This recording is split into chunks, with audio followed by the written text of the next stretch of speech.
We're here in Fairfax County Public Library's Virginia Room, which is the special collections branch of the library system.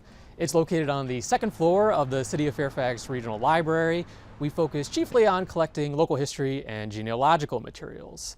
The Virginia Room is really excited to announce the launching of the new family history kits. Each backpack contains one deck of cards with 70 questions that are designed to foster meaningful conversations with your family members.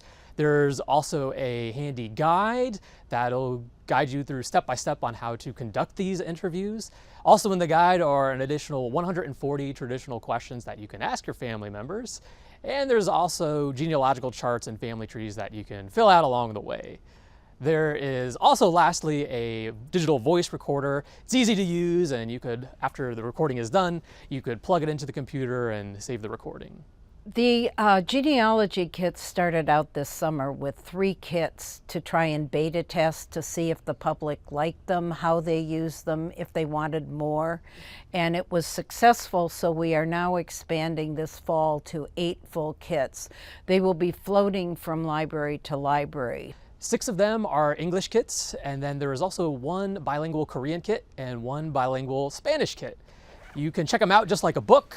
You could put them on hold at any of whatever your local library branch is. They'll be delivered to you, and you can check them out at the circulation desk and use them for up to 2 weeks. I think it's really important to talk to your parents, your grandparents while you can, and ask them about what it was like when they were growing up. We hope to expand the family history kits with additional languages in the future and other resources to help capture your family stories. And we also hope it will inspire you to come visit us here in the Virginia Room, where librarians would be very excited and happy to help you get started with your genealogy.